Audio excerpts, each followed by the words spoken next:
For most of us, perfection is a goal, an ideal that can only be achieved through hard work and perseverance. Perfection involves an unsurpassable degree of accuracy and excellence. In short, whatever you set out to achieve, you have to be perfect.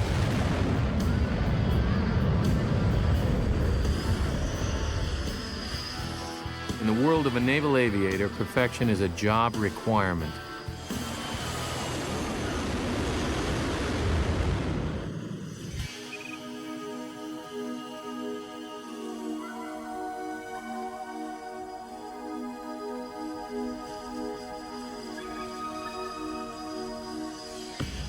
Every day around the world, America's Navy plays a life and death game of catch.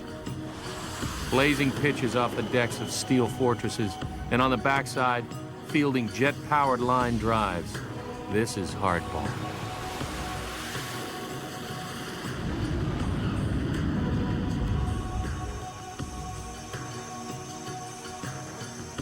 Slamming down 15 tons of machinery on a moving target in all weather conditions, day or night, is a risky proposition at best.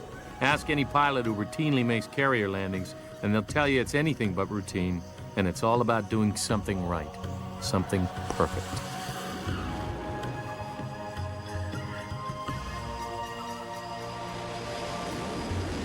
And it's from these roots and traditions in America's fleet that excellence is groomed.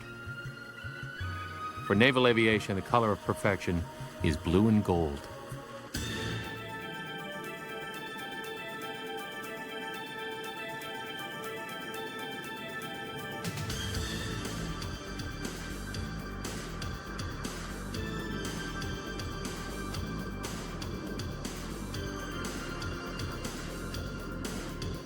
The United States Navy Flight Demonstration Squadron, the Blue Angels, represents the Navy and Marine Corps' finest. Each member, whether officer or enlisted, is handpicked from the fleet to be part of the Blue Angels team. Each year, this select group of individuals begin a 2- or 3-year rotation as a Blue Angel, a group that will travel across the country and around the world in performances that will thrill and inspire all that see them, and reinforce in our hearts that perfection is not just an ideal, but can be achieved as a team and as an individual.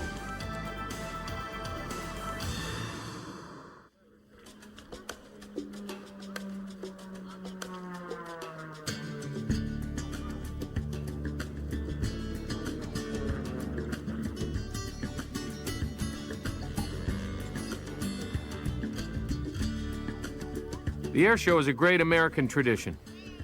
Each summer, millions flock to venues around the country to see, touch, and feel the magic of flight. There's nothing like an air show. Flying machines of all sizes, shapes, and abilities. If you love planes, an air show is heaven on earth. A gravity-defying paradise that holds the seeds of perfection.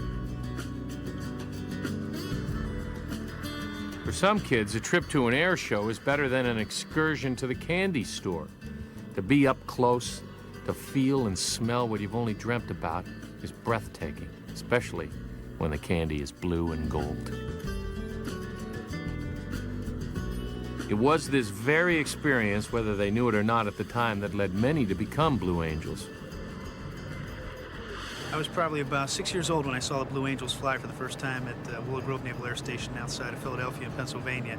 And I remember even at that age thinking it would be a neat dream. I never figured it would come true, but it's always been in the back of my mind as something that would be a great adventure. I was about 18 years old the first time I saw the Blue Angels, and it was just the flying. The flying is what it was. To see those 4 aircraft in there tucked together real tight, and the other 2 aircraft performing the high-performance maneuvers. I mean, it just shivers down your spine. The sneak pass, and they come racing over top you and pull up for the vertical rolls. That itself was just a thrill. That is what did it for me. Probably say I think I was about 10 years old, and I was in Kalamazoo, Michigan, at the air show there, and I was just totally, enamored by the whole thing. Going, wow.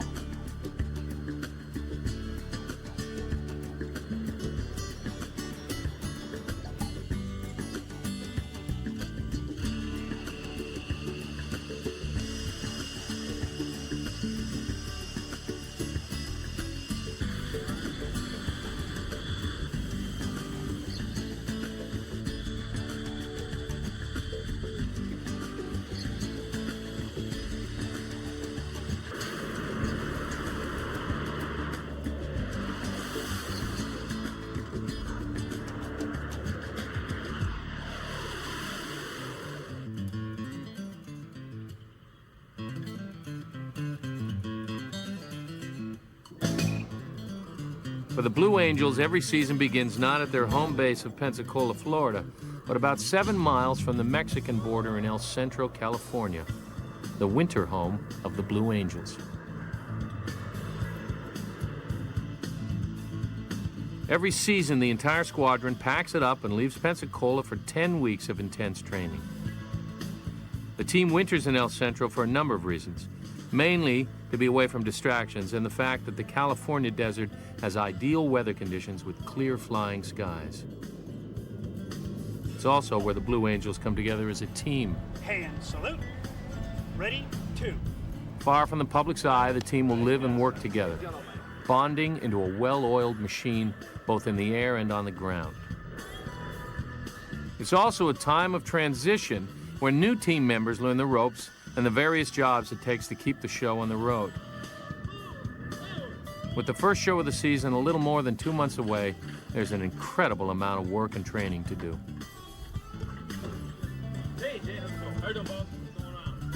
It's a particularly intense time for the commanding officer and flight leader of the Blue Angels. Boss, the call sign given to the leader of the Blues, is responsible for the entire team.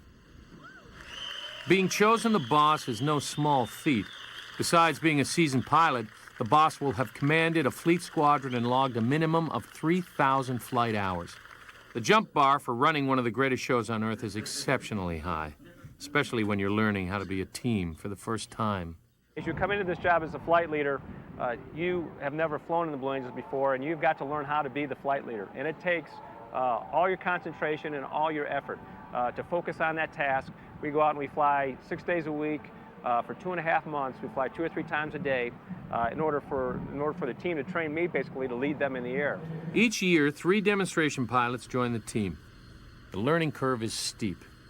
Ladies and gentlemen, flying Blue Angel number 1, the commanding officer and flight leader of the Blue Angels, from Homewood, Illinois, Captain Patrick Driscoll. The Blue Angels team is made up of 14 different job skills that must come together to form a self-contained unit. The enlisted team for maintenance and support consists of about 110 members from both the Navy and Marine Corps.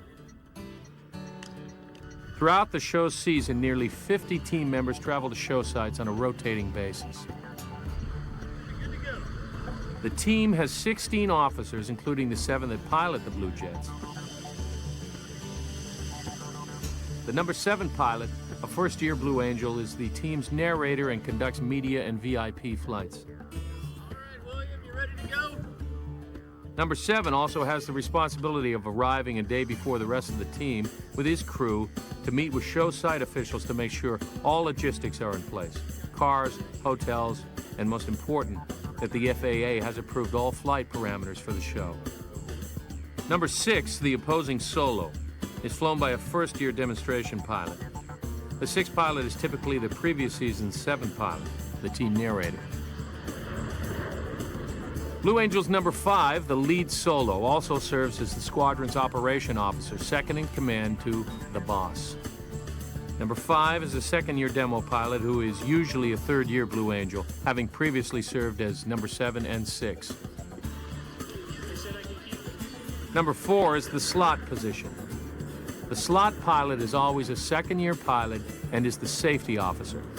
From his position in the diamond, he has the best sight picture of the formation. Although each pilot can call off a maneuver for safety reasons, he has the responsibility to call off any maneuver that may endanger the entire formation. Experience with the diamond is essential since this formation has the plane's wingtip to wingtip, at times separated only by a foot, traveling in excess of 350 knots. Number 3 is the left wingman, piloted by a first-year Blue Angel, who will usually assume the slot position in his second year.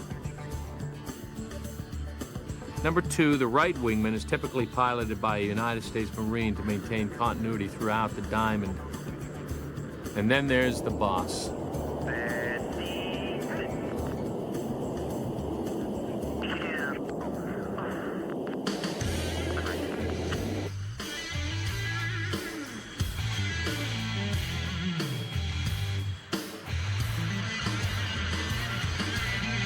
As summer approaches, the team has already moved back to Pensacola. Today, they'll leave for Andrews Air Force Base for what will be their 10th show side of the season. A season where they'll perform over 80 times in 41 different cities across the country. From Anchorage, Alaska, to home base Pensacola, and points in between. During the show season, with few exceptions, the team stages out of Pensacola to various show locations. It's a grueling 6-day-a-week schedule of long days and nights on the road. The team's events coordinator, a naval flight officer, is responsible for setting up, negotiating, and taking care of the team's road logistics. It's quite a footprint that we carry around with us. We'll take about 55 to 60 individuals with us on the road each weekend. Fat Albert, our C-130, will actually transport all those folks, the parts, all the tools, and then we'll take 7 jets on the road. And just logistically, to keep those airplanes in the air, keep them maintained and flying the way they need to be flying, it takes quite a few individuals to do that. So you've got logistics in the way of hotels and cars and places to park the aircraft, hangar space.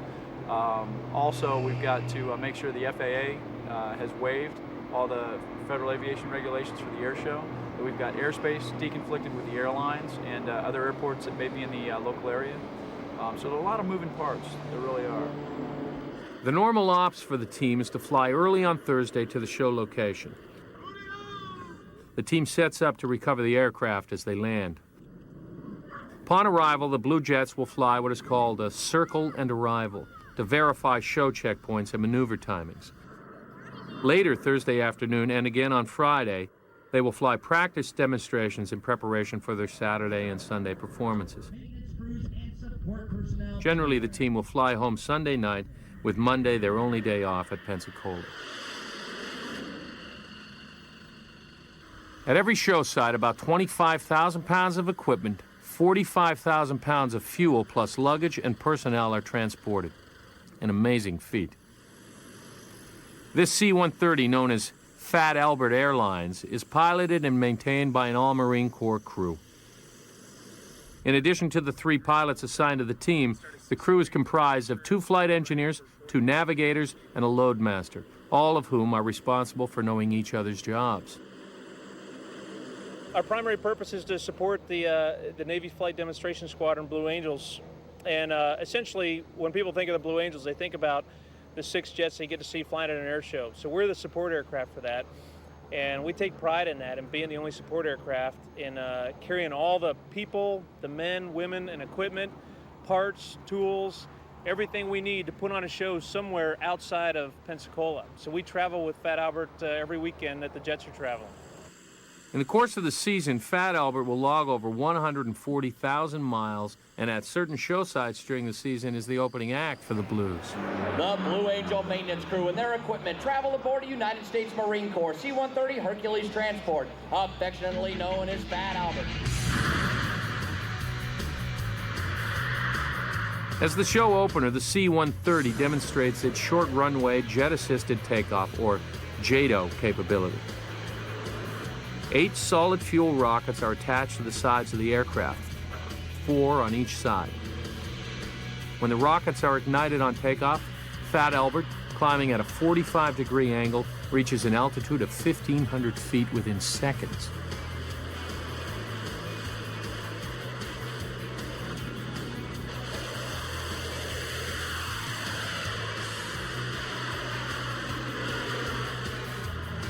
It's a real crowd pleaser and an extreme experience inside the 130, as crew members can experience moments of weightlessness.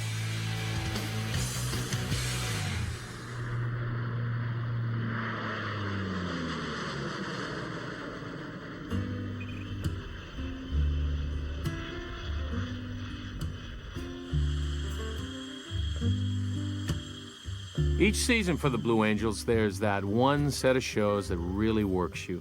The extended road trip, where the team is on the road for 3 weeks straight. For the cities they visit, it's thrilling. For the crew, if all goes well, it's a piece of cake. On this road trip, cake is tough to come by. Hillsboro, Oregon marks the first stop of a 3-week, 3-city tour that'll take them to Elmendorf Air Force Base in Anchorage, Alaska, and finally to Seattle, Washington.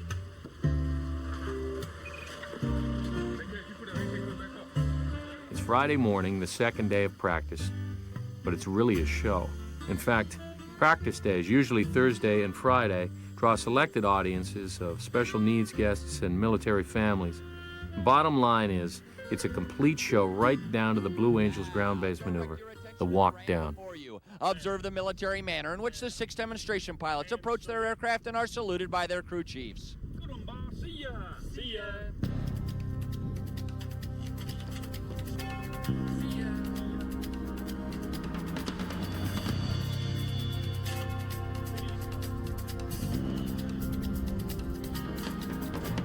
At the beginning of each show, a tightly choreographed routine between the pilots and crew is performed. It's a performance that speaks volumes to the professionalism and precision that foreshadows the aerial display. No wasted motions, every body movement and hand signal is meaningful. The walk down is a Blue Angels tradition.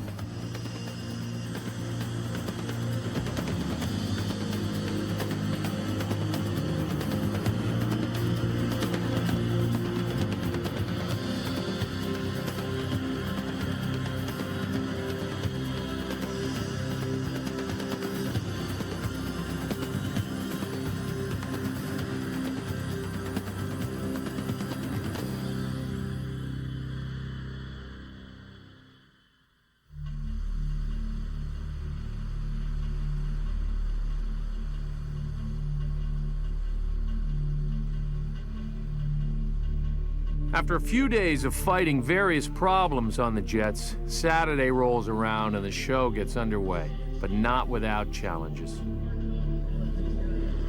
Immediately after takeoff, number 6, the opposing solo, develops a problem and has to land. And as always, the 7 jet is waiting and hot to go for situations just like this. The pilot taxis right up to the 7 aircraft, hops out, and is immediately strapped in, taxis out, and takes off to rejoin the show that continues overhead.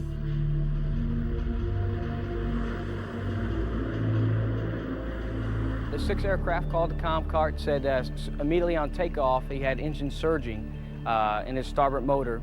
So as soon as we were notified, power plants got all of our tools together. As soon as the plane shut down and 6 was clear, we were able to start working on the jet. Within an hour from him landing, we knew approximately we had to change out the motor, and that the C-130 Fat Albert had to actually go get the motor from Lemoore, California.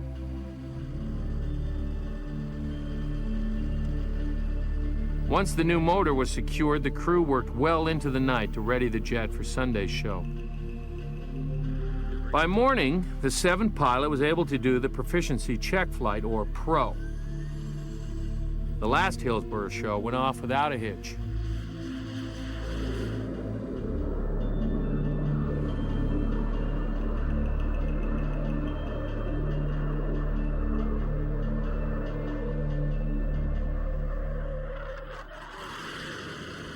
The Blues field the best maintenance crews in the fleet. A good thing, since the Blue Angels fly some of the oldest FA-18s in the fleet. The best aircraft are logically held in defense of our country. These guys keep the show on the road and in the air.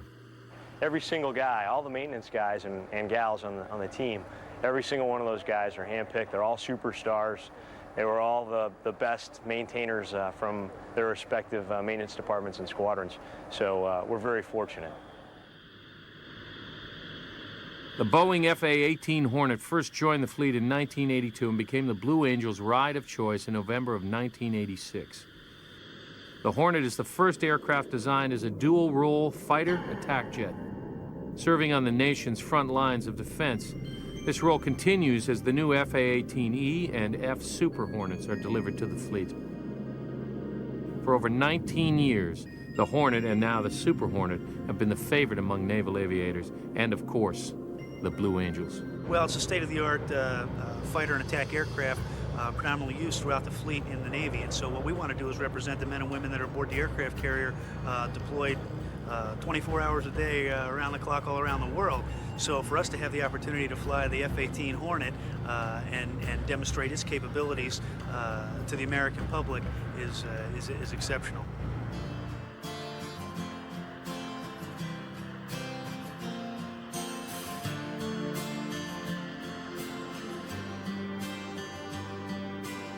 It's Tuesday morning, and after 2 successful shows in Oregon and a day off, it's time to move to the next show site, Elmendorf Air Force Base in Anchorage, Alaska.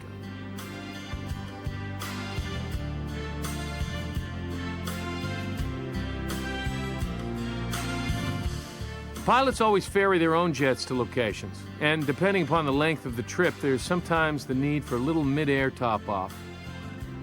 Part of the show's logistics for travel is securing fuel en route, making sure tankers are available. You can imagine at a burn rate of 5 gallons per minute, the FA-18's gas mileage makes even the biggest SUV look like a small drink of water.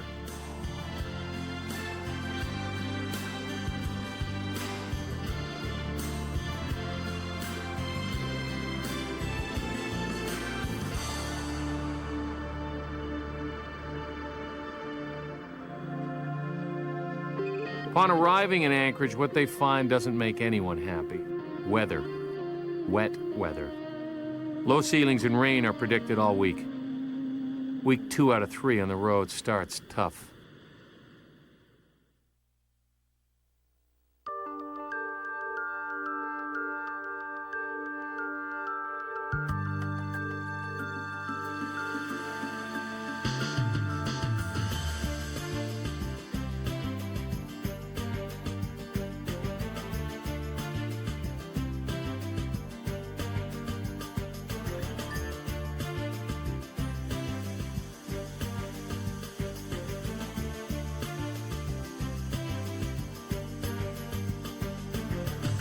Every day the Blues fly is the same for the crews. First order of business each day is morning turns.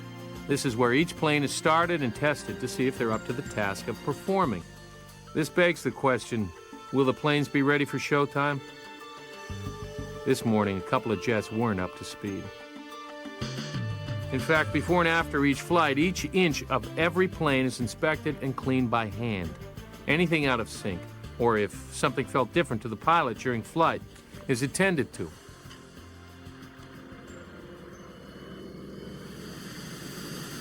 One of the more interesting inspection techniques is called duct diving.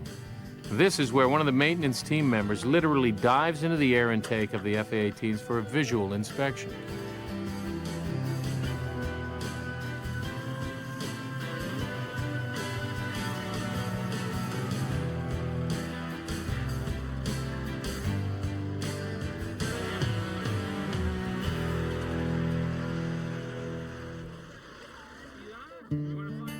If you were to ask any team member what's the best thing about being a Blue Angel, to a person, they'd tell you it's Friday on the road, because Fridays are for kids. Each show location throughout the season, team members participate in what are called commits, special appearances and visits with kids in the communities. The best part I can say about being a Blue Angel is the excitement in the children's eyes. I'm very fond of children, and for me to be able to be a point of contact between the Blue Angels and the public, especially to the children, it's just an experience that I probably won't ever get to have again, but I'll never forget.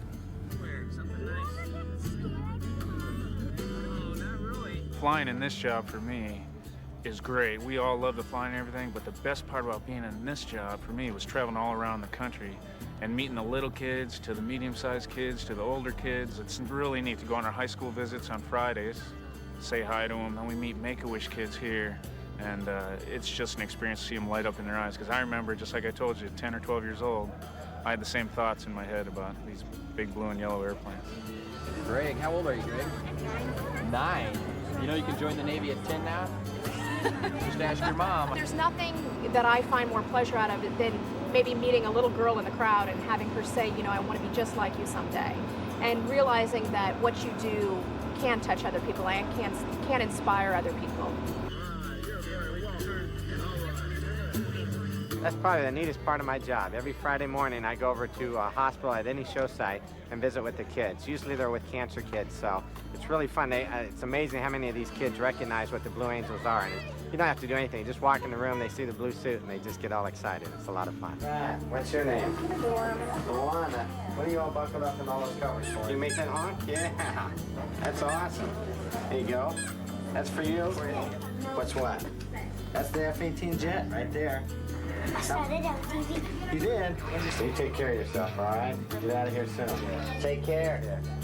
Nice meeting you. Nice meeting you, man. Have a good day now. Okay.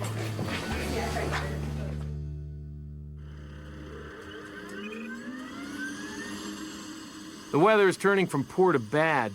Because of visibility problems and low cloud cover, the team decides, for safety reasons, to rehearse what is called a low show. It's a show with modified routines that lowers the performance altitudes.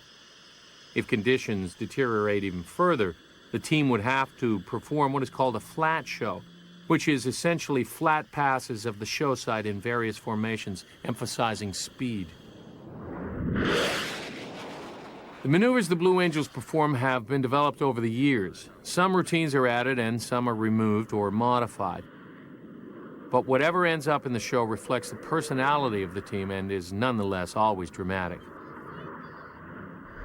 Most maneuvers have their roots in actual combat tactics, while others were developed strictly for dramatic effect. Any of the rolling maneuvers and the loops have their roots in combat in that they come from division attack profile. So if you're flying a four-ship into a combat zone where the threat is a high SAM threat, you may want to come in low, and as a division pop up in into the threat area, roll and deliver ordnance, and then come off. And so if you see our diamond roll or delta roll, that's a much more benign version of a division pop-up roll ahead. The high alpha pass, in which we fly really slow and show how slow the airplane can fly, is a great maneuver in combat, where if you fly that slow, a guy will fly by, as they say in Top Gun, fly right by and you shoot him. The Blue Angels show is considered to be the most aggressive in terms of degree of difficulty, precision, and speed of any flight demonstration team in the world. All the maneuvers performed are keyed to one spot in the show box, center point.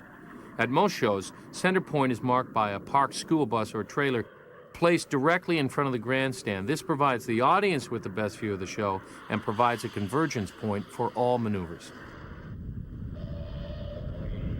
It's also along the center point line that the announcer, officers, and other support personnel are staged. The Cart provides communication between all elements of the team during shows. It's also from this vantage point that the flight surgeon and maintenance officer will critique the show and later debrief the team on their performance. Of all the maneuvers performed, the diamond formation is the Blue Angels' trademark. It requires pinpoint precision and the ability of the team to function as one. In the diamond formation, planes are nearly touching with a spacing of less than 3 feet between wingtips. During the diamond, the boss slowly and calmly directs the action while flying the routine eyes forward. All others in the formation are concentrating with eyes on, keeping aligned with the proper spacing, lining up on marks on the other aircraft. This formation is so precarious and tight that any sudden change, a sneeze, a twitch, or cough could mean disaster. It is also the main reason the Blues do not wear G-suits. The automatic inflation of the bladders of the G-suit to counteract the extreme forces of gravity could actually bump the stick. That's how sensitive and precise their flying must be in the diamond formation.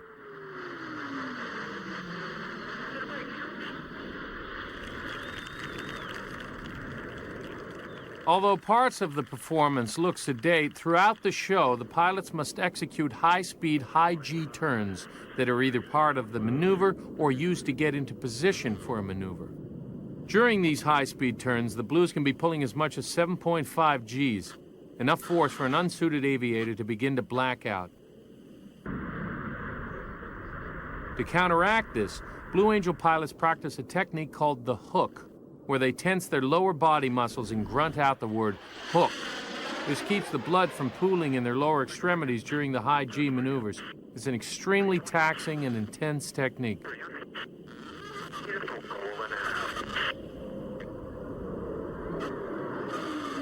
Technique and the hook aside, the bottom line is putting on a great show for over 15 million people that come out to see the Blues each year. And as you would guess, each pilot has their favorite maneuver and an opinion to the #1 crowd pleaser. So the one most challenging maneuver, at least for me, is the line abreast loop. And that's the maneuver where we all prepare to go into a loop and we all spread out and we're exactly even across the horizon. And the wingmen are just looking directly over their shoulders right at me and have very little reference to see as far as the horizon goes or whether their wings are level. And my job as a flight leader is to do a perfect loop with no wings at all, and that allows them to stay in position. The one that I really try to take a lot of pride in is our last solo maneuver that we do, which is the tuck over roll. And what we're trying to do is we're trying to give the crowd an illusion that it's one aircraft. We roll upside down on the lead solo's call, and once we establish in an upside down position, he is trying to hide himself behind my aircraft. And I think that is probably one of the more difficult ones. Definitely the one that I strive, because it's the last one. I got to give it 110%. Probably a little tired at that time to make sure that I do my best on that maneuver. We're behind the ground, center for the Diamond 360. I would say our Diamond 360, it's the first maneuver that the Diamond does, and we come by the crowd. We do it at a relatively slow speed, about 300 knots, so around 325 miles an hour, which is relatively slow for us, but we're going to get as close as we possibly can. The wingman's wingtip #2 and #3 are going to come within, sometimes within about a foot of one another, and I just always thought, wow, it's hard to believe that that's 4 aircraft up there working together that close to one another. It's pretty neat, pretty special. I always like the sneaks just because it's so loud and so cool and scares everyone. Everyone jumps, and you know, that's kind of the neatest one, I think, for the crowd perspective.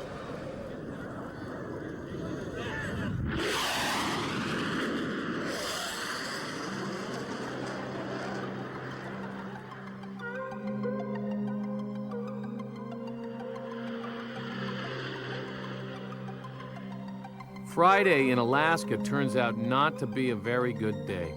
After the practice demonstration, a couple of jets come back with problems. One aircraft has a radar squawk and requires the unit to be serviced, while the #5 jet is having a little more serious problem with the electrical system. Serious enough to warrant what amounts to back surgery.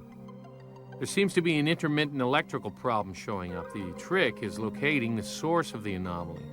The crews will work all night if they have to correct the problems, with the first show of the weekend less than 24 hours away. It's times like these that the team really pulls together and brings to bear all the experience and skills that qualified them to be Blue Angels.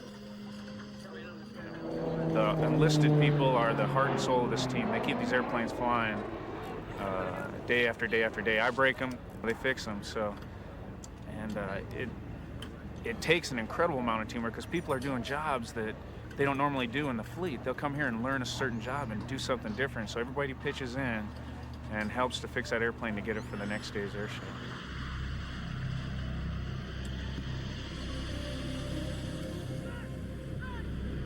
The weather has not improved. The team will perform a low show today. And to top off the morning, #2 has developed an internal fuel leak. Not good. The team immediately swings into action and begins to effect the repair. Problem is, the closest spare motor is located over 4 hours away at NAS Whidbey Island in Washington State. The team has to first pull the motor and then ship it via Fat Albert to swap it out with the spare that has been positioned in Washington. The #4 aircraft, along with the C-130, will miss today's performance. Fat Albert's day will stretch into an 11-hour round trip to facilitate the motor swap and to keep the show rolling. This morning, our morning turns didn't go so well. We had a problem with the 2-jet. It had an internal engine fuel leak, so we're having to change that motor out. And in the interim, we're going to put a different aircraft in the lineup, and that's what you see behind us going on is we're changing the numbers on that jet, and it's going to be a 2 for the show, so we'll be looking good for the air show. Number 4 will go into the number 2 position. Number 7, the 2-seater, will assume the slot position. Due to the 2-seat configuration and how jets must line up in the diamond, the slot is the preferred place number 7 can be used. The number on the 4 jet is stripped and repainted as number 2. Special environmentally friendly paint is used for the tail number so they can be easily removed and applied.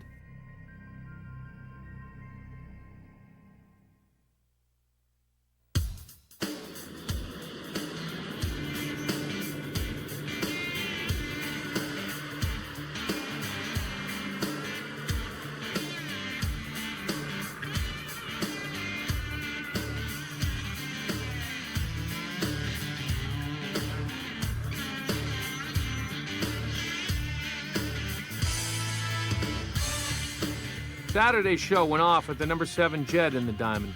Bert returned later that evening, and the crews worked during the night to install the new motor.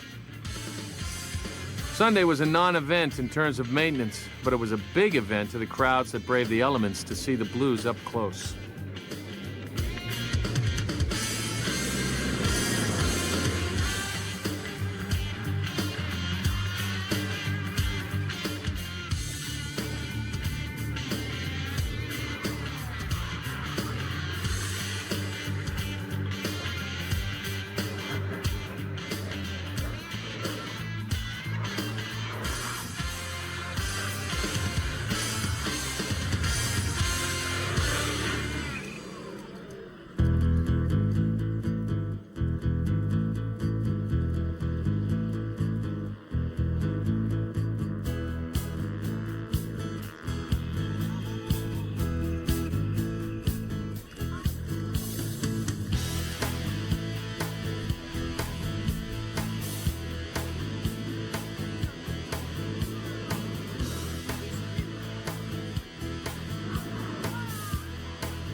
Seattle, Washington, the final leg of a 3-week road trip, almost home.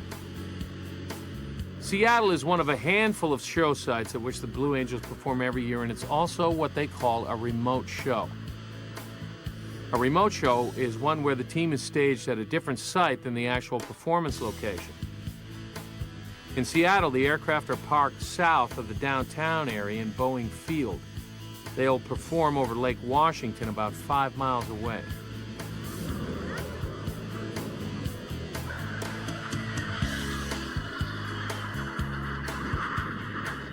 No matter where the Blue Angels perform, their routine remains the same. Even the walk down is performed with precision on a remote show. We got JATO today with but the single most important event for the pilots outside the performance is the briefings. Runway 26. We're going to muster at 1445 for a 1455 walk. Takeoff at 1510. Land at diamond will be in from the left. Briefings and debriefings take place every time the Blues fly. In these very private meetings, every aspect of the operation is gone over and discussed. Rolling out some bank, go line abreast. The boss discusses what needs to be done, what they've done well, and what they need to work on. Wings are level. Smoke on. Pull. In the briefings, every move and maneuver is rehearsed and gone over mentally, down to the hand movements on the stick. A little more pull, adding power. Tremendous concentration is needed to achieve the level of perfection that is expected of the Blue Angels. Safely. Yes, sir, boss. Good stuff yesterday. A couple things we can still work on, placement and timing-wise. So we'll see if we can't make some improvements there. And we got to work real hard on Delta. Our Delta wasn't so slick yesterday, so let's see if we can get after that one. Depending on the day's events, debriefings can be as short as an hour or stretch out into the evening. All right, Diamond Solos, Comcart, Bird Tower, Narrator. Let's have a good one. All right. All right, man. All right, Mo. Have a good one. All right. See you. We'll pull later for that. It turns out that the third time's the charm. It's smooth sailing for the team in Seattle. On the third and final leg of a long road trip, the Blue Angels are rewarded with clear skies and record crowds. The bottom line for everyone, the team, the audience, and all the kids who ever had dreams of flight is this: the flying.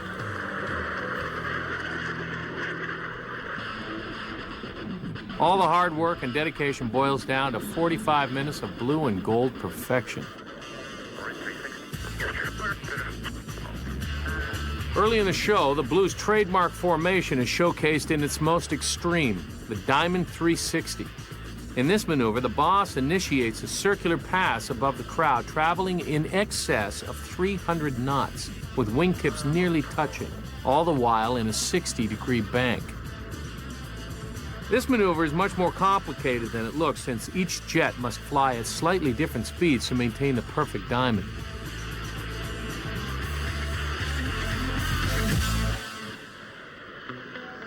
The solo's first head-on speed maneuver is the opposing knife edge pass. 5 and 6 close on each other at 350 knots head-on. Then each crisply rolls into a 90-degree angle of bank as they cross center point simultaneously. Done flawlessly. It's spectacular for the crowd, but even more impressive from the cockpit.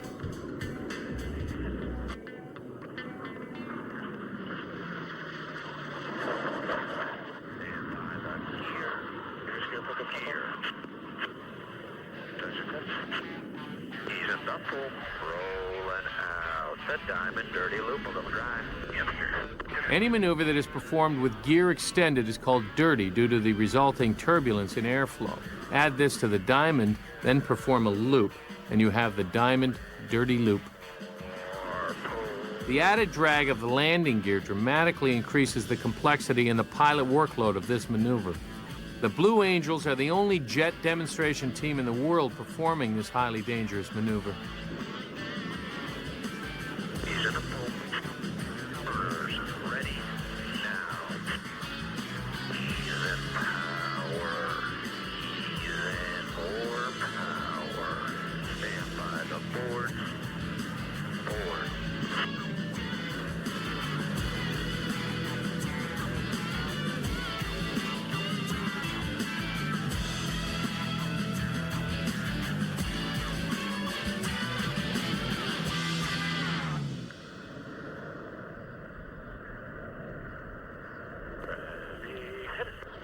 The solo minimum radius turn is a move right out of Aerial Combat 101.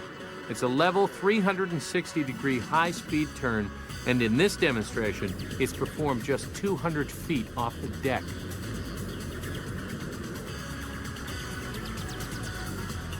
In a dogfight, the ability to outturn your opponent is a matter of life and death. During this maneuver, the lead solo pulls over 7 Gs.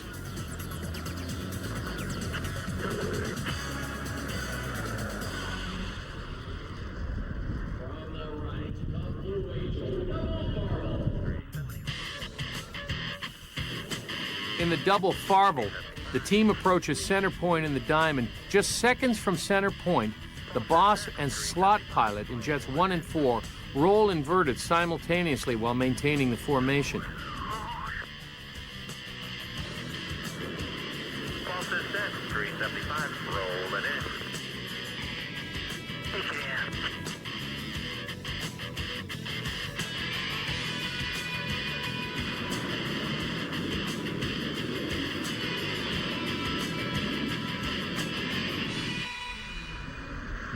By far, the biggest crowd pleasers are the next 2 maneuvers performed by the solos, the sneak pass and sneak pass to vertical rolls. As the crowd's focus is drawn to the slow and graceful left echelon roll, Jet 5 roars past the crowd from the left, pushing the speed of sound. Enough velocity to create a compression bubble around his plane. The resulting roar always rocks the unsuspecting crowd.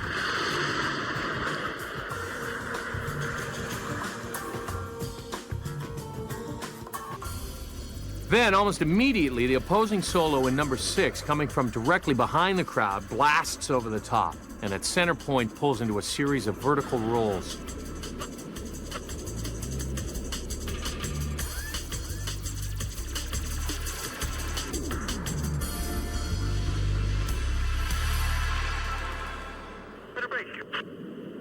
The diamond vertical break is a beautiful maneuver that's harder than its graceful execution looks.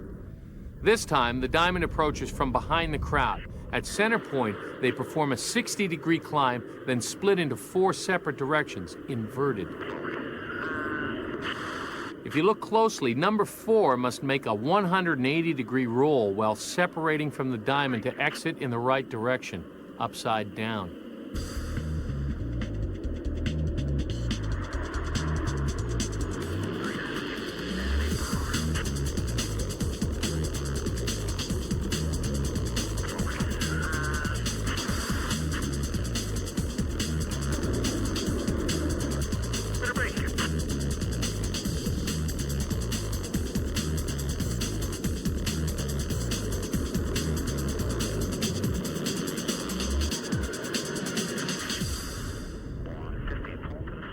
The section high alpha is your basic 15 tons of jet levitation trick.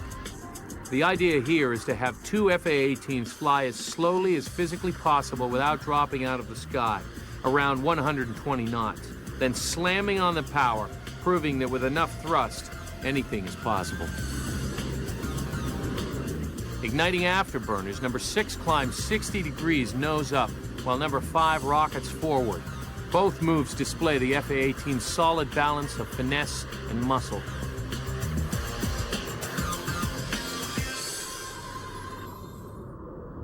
The barrel roll break is a study in perfect execution by the boss. Performed in the diamond, all other pilots line up on the boss's jet. It's a twisting combination of roll and loop in formation with exits in different directions. The jets head toward the crowd, roll 90 degrees to the left, and complete the backside of the loop. For this maneuver, the boss has to be cool, calm, and of course, perfect.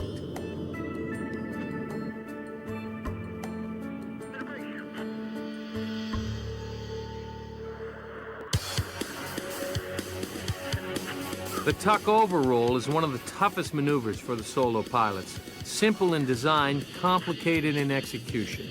Both jets rolled inverted as they approach center point and then perform a left 270-degree roll.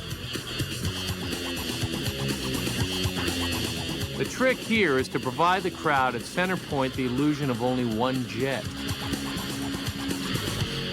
Jets 1 through 4 have their own tucking maneuver, the diamond tuck under break. No illusion here, only perfect coordination and timing. Each jet performs a 270-degree roll in ripple fashion and then rejoins on the boss to form a perfect diamond.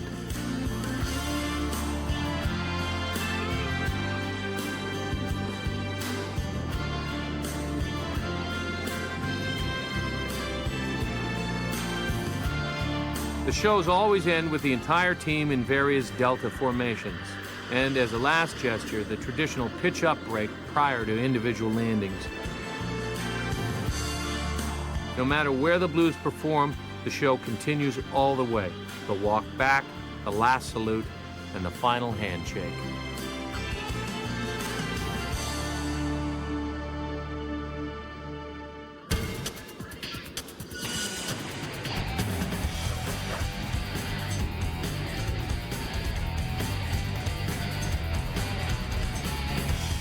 For the millions of people that come to see the Blue Angels perform every season from around the world, to a single person, they will tell you that this is the greatest show on earth and in the air.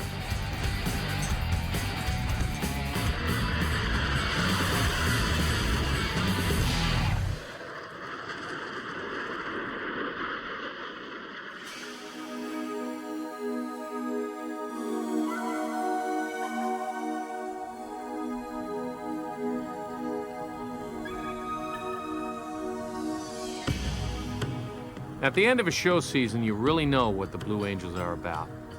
It's a story about a group of ordinary people who are called upon for a brief moment in time to be extraordinary. Members of the United States Navy and Marine Corps who have endeavored to become the best in the world at what they do. Men and women who might have dreamt about becoming a Blue Angel from the first time they saw the blue and gold at an air show. A dream that an 8-year-old Christian Cruz fulfilled after having had a first-hand look at perfection. Just seeing the diamond fly, you know, in a tight formation, and the solos flying at the speed that they did, I knew that those guys had to put a lot of effort into their job, you know, to see what I was seeing. And so that kind of made me think, you know, this is what I want to do. I want to work with a group of guys that's, you know, settles for nothing but the best, you know, and for perfection.